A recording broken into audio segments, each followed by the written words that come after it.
February महिन्याची तारीख दिली आहे. पण तुम्हाला काय चिंता पडली? तर 5 बसन ना, त्यांचं सरकारचं काम आहे, कोण मंत्री होणार नाही होणार.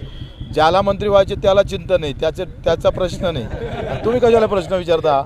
शिवसेना आणि शिवसेनेची साथ तुम्ही सोडली, जे उद्धव ठाकरे गट आहेत, आता त्यांच्यासोबत वंचित आले, संभाजी ब्रिगेड आले, कसं बघताय? आखरी ते राजकीय एकत्र आले, मुद्द्यावर एकत्र आले का? त्यांचे काही मुद्दे ठरलेले आहे का?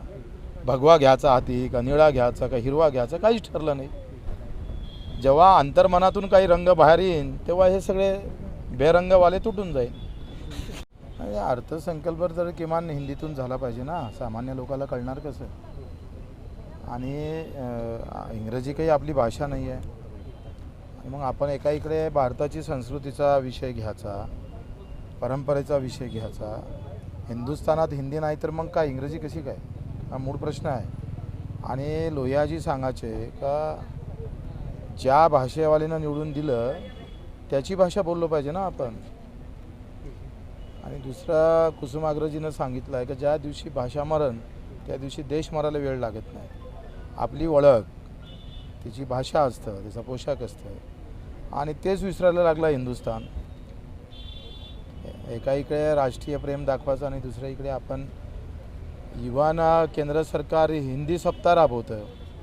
त्यांच्या कार्यालयात गेलो ना तुम्ही दिल्लीला वगैरे, किंवा जे जे केंद्राचे कार्यालय आहे तिथे सांगतात काय हिंदी का प्रयोग करो. नाही तर गुणाचा विषय नाही आहे, पण पाहिजे तेवढा समाधानकारक जरी असला तरी माझं असं म्हणणं आहे केंद्र हे राज्याचा आरसा म्हणून समोर आलं पाहिजे. आणि मग इथले विविध पिकाच्या पद्धती असेल, विविध तिथली संस्कृती असेल, ते केंद्राने जपणं महत्त्वाचं आहे. आणि यामध्ये गरिबाचा आम्ही नेहमी सांगतो का कोणत्याही राज्याचं केंद्राचं देशाचं बजेट हे वंचितापासून, अर्थात दुखी आहे, ज्याला 2 पाय नाही, हात नाही, डोळे नाही, या दिव्यांगापासून सुरू झालं पाहिजे. कष्टकरी शेतकरी शेतमजुरापासून सुरू झाली पाहिजे. आता इथून करोडो शेतकऱ्याचा पत्ता कट केलेला आहे बजेटमधून, तर तो खऱ्या अर्थानं तरतूद करणं गरजेचं आहे. आज कापसाचे भाव खाली आले. 10,000 रुपये क्विंटल कापसाचे भाव होते, ते 7,000वर 8,000वर आपण विकतो आहे. कारण काय? ऊसाला तुम्ही, साखरेला तुम्ही सबसिडी देता निर्यातीसाठी, आणि कापूस आणि सोयाबीनचं तेल मात्र आपण आयात करतोय. हा दुजा भाव आहे ना. एका शेतकऱ्याचा भाव स्थिर राहावं, कारखानदाराची किमान खिशे भरल्या जावं म्हणून साखर स्थिर ठेवण्याचा प्रयत्न करतो आपण, कारण कारखानदारीचा नफा झाला पाहिजे. आणि या व्यापाऱ्याला कापूस स्वस्त भेटला पाहिजे म्हणून विदेशातून कापूस बोलवायचा. वस्तुस्थिती बोलायला लागेल ना.